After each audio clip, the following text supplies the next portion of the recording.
예, 오늘 말씀의 제목 택하신 족속 왕같은 제사장이라는 제목으로 말씀을 전하도록 하겠습니다. 오늘 베드로가 2장 1절에 시작하는 말이 있어요. 그게 뭐냐면 그러므로 모든 악독과 모든 기만과 외식과 시기와 모든 비방하는 말을 버리고. 자, 그렇다면 이 모든 좋지 않은 네거티브한 모든 것들을 지금 버리라고 말하고 있는데 이것을 듣는 대상이 세상 바깥에 있는 사람이에요? 교회 안에 있는 사람이에요? 이 교회 안에 있는 사람들이에요.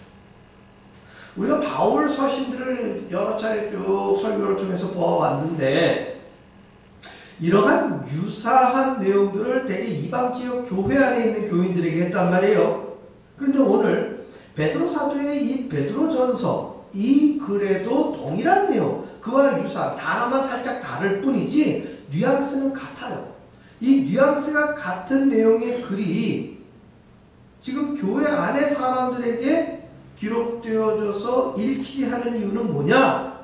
교회 안과 밖에 어디가 되었건 간에 이러한 일들은 반복적으로 되어지고 있다는 거예요.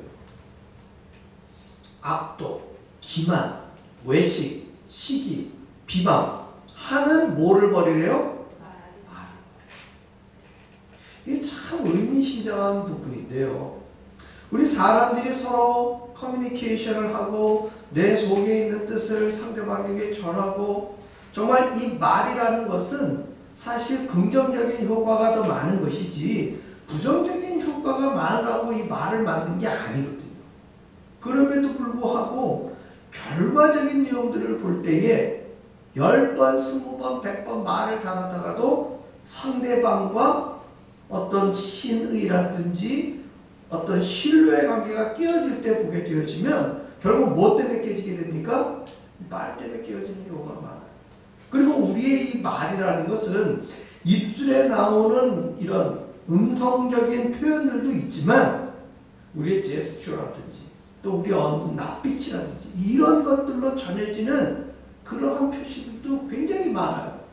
가장 대표적인 사례로 우리가 교회에 새로운 성도님들이 오셨을 때에 늘 오시던 분들은 그런 부분들을 잘 인식하지 못할 수 있지만 말 그대로 새 가족이 들어왔거나 교회라는 데를 오래 다니시지 않던 분은 저 문턱을 딱 넘어 들어오는 순간 이 교회 안에 있는 사람들이 그 새로 오신 분을 대부분 말로 맞아들이는 게 아니잖아요. 우리가 무슨 음식점처럼 앞에 서 있다가 어서 오십시오 하면서 맞아들이는 게 아니에요. 그럼 어떤 식으로 맞아들일까요? 딱 들어오는 순간.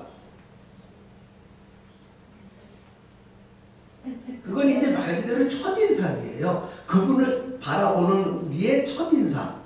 우리가 그분을 딱 받아들였을 때 사람들이 새로 오신 분이구나, 환영합니다 라는 말을 굳이 하지 않지만 우리의 얼굴은 그것을 어떻게 해요?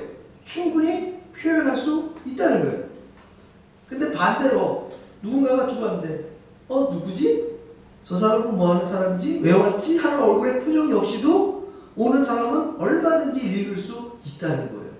결국 그러한 제스처나 그런 어떤 표현들은 어떤 상태로 나올 수 있느냐? 우리가 준비되어 있어야 된다는 거예요. 준비되어 있을 때.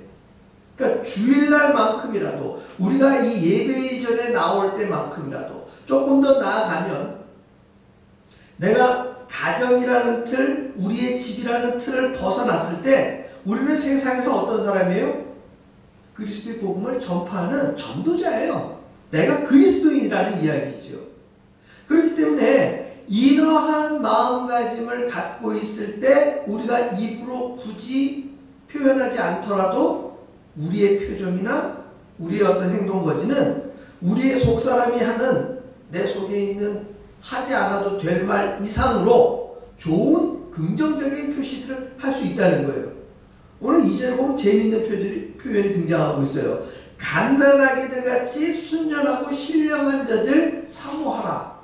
이게 무슨 얘기입니까? 여기 특별히 어머니들이 아기들한테 젖을 먹여본 경험들이 있으실 터인데요.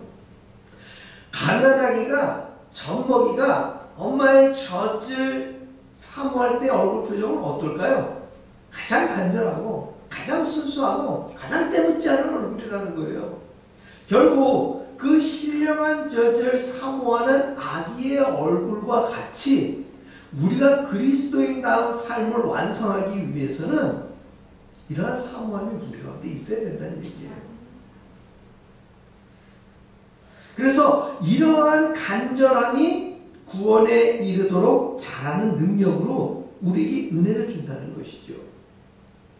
바울 역시도 이 유사한 표현들을 썼고 누가도 사도행전에서 이와 같은 표현을 썼는데 오늘 보면 베드로도 그 표현을 쓰고 있어요. 그게 뭐냐면 예수님을 산 돌이라는 표현을 썼는데 이 산 돌은 산에 있는 돌이 아니라 생명이 있는 돌이라는 뜻이죠. 생명이 있는 돌. 특별히 예수님이 이 땅에 왔었을 때에 하나님의 아들이신 분, 말씀이 육신이 돼서 왔는데도 불구하고 세상 사람들은 그들을 영접하지 않았어요.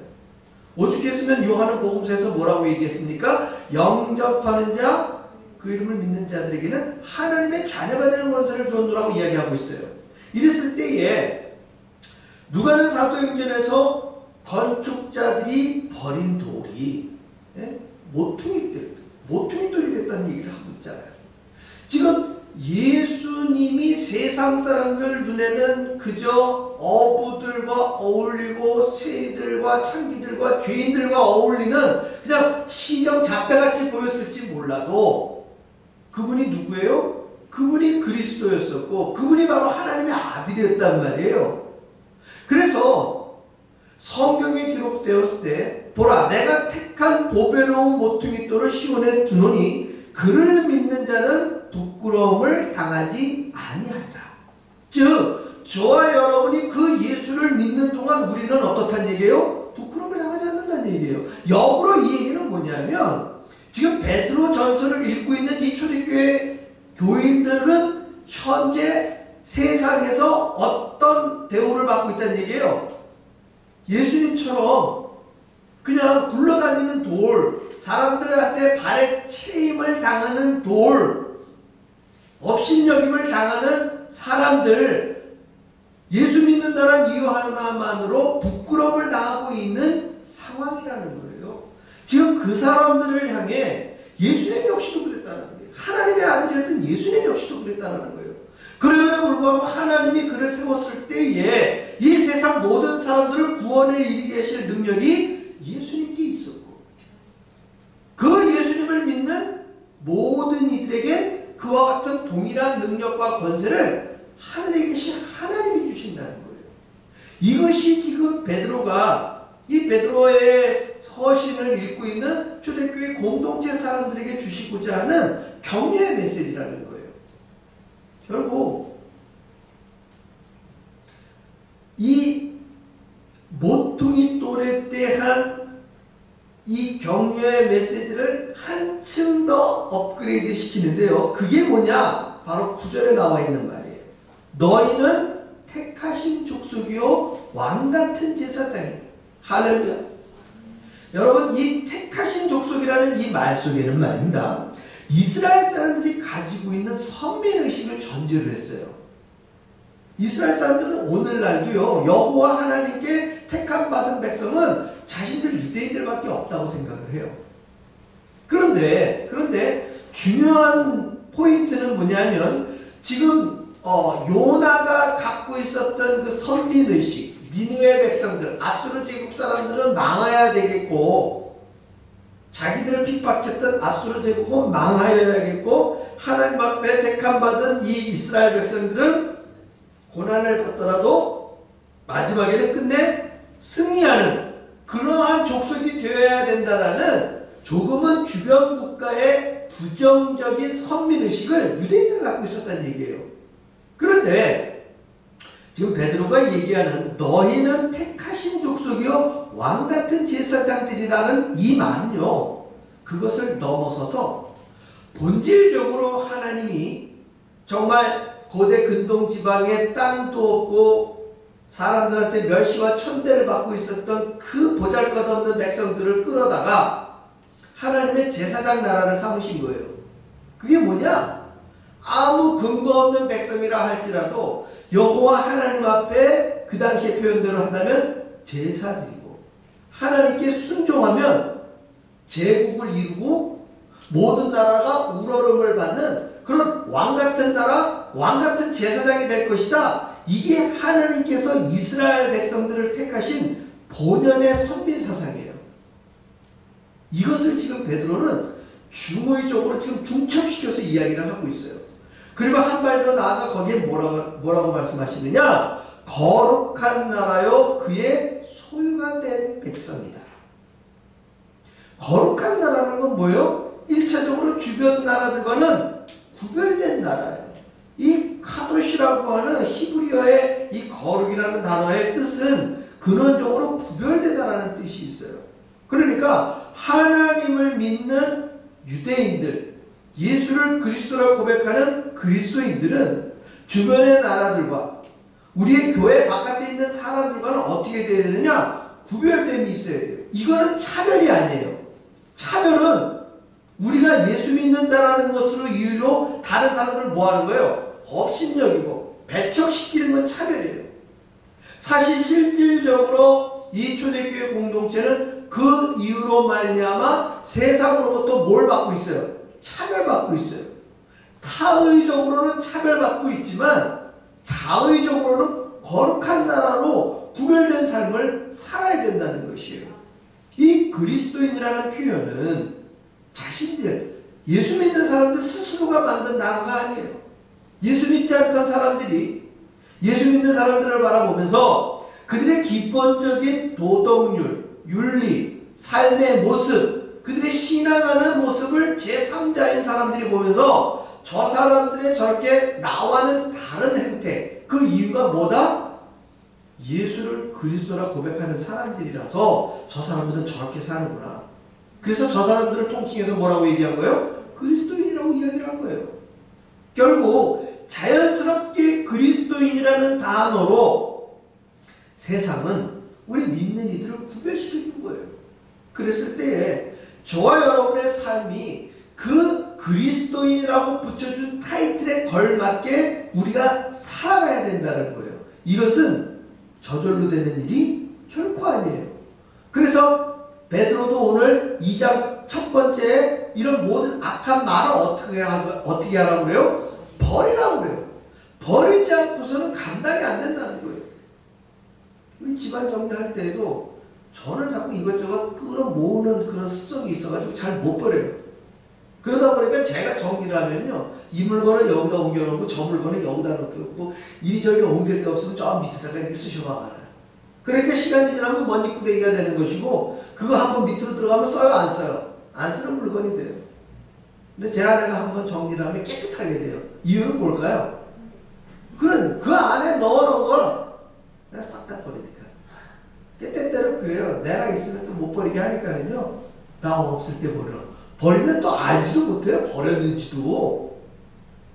우리가 살아가고 있는 우리의 삶 속에서도요, 우리의 살림살이, 내가 돈 주고 원하고 그것이 좋아 보여서 돈을 주고 시간을 투자해갖고 만들고 꽁쳐두고 했던 것들이 시간이 지나면 뭐밖에 안 돼요? 쓰레기밖에 안 되고 내가 버릴 것밖에 안 돼요. 그러면 그것이 우리 살림 생활에만 있겠냐고요? 어디에도 있는 거예요? 우리 마음속에 차고 넘쳐요. 차고 넘치면 어떻게 하는 게 제일 좋아요? 내가 버려요. 주님의 은혜가 내 안에 거할 공간을 만들기 위해서 가장 좋은 방법은 지금 베드로가 얘기한 모든 악독, 모든 기만, 외식, 시기, 비방, 이런 것들을 우리 안에서 다 버리면 그것을 채우는 것은 뭐예요? 그것이 주님의 은혜예요. 바라옵기는 이 은혜가 저와 여러분의 삶에 가득해서 우리의 발길 닿는 모든 곳에 주의 은혜와 능력이 전파되기를 주의 이름으로 축원합니다. 오늘 베드로는 또 호세아 선지자의 글을 인용해서 이런 표현들을 씁니다. 뭐라고 되어 있냐면요, 너희가 전에는 백성이 아니더니 이제는 하나님의 백성이요, 전에는 긍휼을 얻지 못하였더니 이제는 긍휼을 얻은 자니라. 하나님께서 이스라엘 백성들의 악이 너무 크다 보니까 그것을 어떻게 표현하려고 했느냐, 그 당시 제사장이었던 호세아를 정말 이 길거리 여인과 다름없는 고멜이라는 여인과 결혼을 시킵니다. 그래가지고 호세아가 고멜과 결혼을 했는데요. 그 태어나는 아이에게 이름을 붙이는데 원래 루하마, 암미 이러면 내 자녀요, 내 백성이다라는 히브리어 뜻이 있어요. 루하마, 암미. 그런데 거기에 히브리식 부정적 표현 앞에다가 로를 붙이면 로 루하마, 로 암미 이렇게 되면요, 이거는 내 자식이 아니요, 이건 내 백성이 아니다라는 뜻이에요. 여러분, 자기가 자녀를 낳아놓고 이름을 뭐라고 짓는 거예요? 이건 내 아들이 아니다, 이건 내 딸이 아니다. 그게 이름이 가능해요. 하나님께서는 이스라엘 백성들을 당신이 광야에서 인도하시고 약속의 땅 가나안에서 그렇게 오랜 시간 동안 그들을 끝끝내 끌어안으려고 노력했음에도 불구하고 그들이 끝내 하나님께 돌아오지 않으니까 지금 호세아라는 사람을 통해서 그 이름을 그렇게 붙이면서, 호세아가 자기가 지금 고멜과 결혼을 해갖고 아이를 낳는데 동네 사람들이 애 이름을 물어볼 거 아니에요. 그 이름을 뭐라고 그런다고요? 야, 로루아마야. 그러면 사람들이, 야, 그런 이름이 어딨어? 네가 낳아놓고 네 아들이 아니라는 그런 이름이 어딨어? 이 이야기를 통해서 하나님이 주신 메시지를 전파하게끔 한 거예요. 오죽하셨으면. 결국 지금 호세아에게 주신 그 안타까운 마음을 베드로는 오늘 이 본문을 통해서 너희가 전에는 백성이 아니더니 하나님의 율법이 최고요, 하나님의 제사 드려야만 구원받는다라고 생각된 그 고정관념 속에 있는 유대인들, 하나님의 본연의 그 귀한 신앙의 말씀을 이해하지 못한 그들에게 이제는 하나님의 백성이 될 수 있는 단초를 오직 예수 그리스도를 믿는 믿음으로 베드로는 연결시키고 있는 거예요. 그가 너희를 어두운 데서 불러내어 그의 기이한 빛에 들어가게 하신 사람이라는 거예요. 그것이 9절에 나와 있는 내용이에요. 그래서 너희로 하여금 아름다운 덕을 선포하게 하는 장치를 바로 예수님께서 주셨다는 거예요. 그래서 택하신 족속, 왕같은 제사장, 거룩한 나라, 그의 소유가 된 백성, 이렇게 될 수 있는 가장 중요한 고리는 오직 예수예요. 뭐라고요? 오직 예수.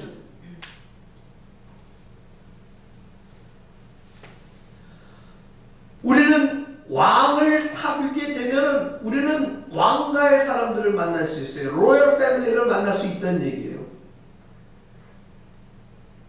우리가 사귀는 사람이 누구냐에 따라서 우리는 누릴 수 있는 혜택이 커져요, 적어져요? 커진다는 얘기예요. 우리는 누구의 자녀냐? 하나님의 자녀예요. 하나님의 자녀. 우리는 누구를 믿느냐? 하나님의 아들을 믿는 거예요. 이 천지만물을 창조하시고 이 세상의 모든 사람들에게 구원을 선포하신 그 전지전능하신 분을 믿는 거예요. 그랬을 때에 우리는 나는 택하신 족속이에요, 나는 왕같은 제사장이에요, 우리가 굳이 꾸미거나 내가 목소리를 높여서 나 스스로를 드러내지 않더라도 우리의 기본적인 이 권세와 능력은 우리의 삶 속에서 충분히 퍼져나갈 수 있다는 거예요. 사랑하는 성도 여러분, 이 세상에는요, 자신을 나타내기 위해서 자신을 향한 치장들을 얼마나 많이 하는지 몰라요. 어떤 개그맨이 그런 표현을 썼어요. 자기가 벤츠차를 샀대. 이유는 뭐냐? 같은 연예인들인데 괜히 개그맨들은 다른 연예인들이 하대하는 경향이 있대요. 그러니까 우스운 말을 하는 사람들인데 우스운 말을 하는 사람을 어떻게 여기는 거예요? 우습게 여기는 거예요. 그들은 자신들의 탤런트가 그거기 때문에 그렇게 해서 연예인을 하는 것인데 사람들은 그걸로 말미암아 자기들을 어떻게 본다는 얘기예요? 우습게 여긴다는 거예요. 그래서 누가 보더라도 떡 벌어진 외제차를 사면 자신들은 어떻게 못 느낀다는 거예요? 우습게 여기지 않는다는 거예요. 이 논리가 얼마나 세상적인 논리입니까? 이 논리가. 만약에 그리스도인들이 그것을 보고 교회 밖이 됐던 교회 안이 되었던 우리가 그 인식을 갖는다면 우리는 사실 왕같은 제사장이 아니라 그냥 세상 속의 한 사람일 뿐이라는 얘기예요. 우리가 가지고 있는 개념과 우리가 가지고 있는 잣대는 세상과는 구별된 그것이 바로 거룩한 것이고 그것과 차별된 것이 그리스도인다운 삶이라는 거예요. 우리 안에 이 생각과 이 개념이 들어서서 교회를 섬기고 가정을 섬길 때 우리는 우리의 발로 밟는 모든 지경을 먼저 그 나라와 의로 변화시키는 능력이 있다고 믿습니다. 이 일이 저와 여러분의 삶 속에 우선순위가 되기를 원합니다. 즉 여러분들이 하시는 일을 다 그만두시고 교회에 와서 찬송하고 기도하고 예배만 드리라 이 얘기가 아니라 여러분들이 발로 밟고 살고 있는 모든 삶의 자리에서 누구를 대하든 주님 대하듯 하고 아무도 보지 않는 곳이라 할지라도 내가 하나님 앞에 서 있는 호람되어 이 하나님 앞에 서 있는 그리스도인이라는 이 생각을 놓치지 않는다면 우리는 하나님의 백성, 택하신 족속, 왕같은 제사장으로 이 땅을 살기에 부족함이 없을 줄로 믿습니다. 이 능력으로 저와 여러분에게 주어진 날마다의 삶을 강력하게 이 세상을 향해 여러분들의 삶으로 그리스도를 선포하는 저와 여러분의 삶이 되시기를 주의 이름으로 축원합니다. 기도하겠습니다.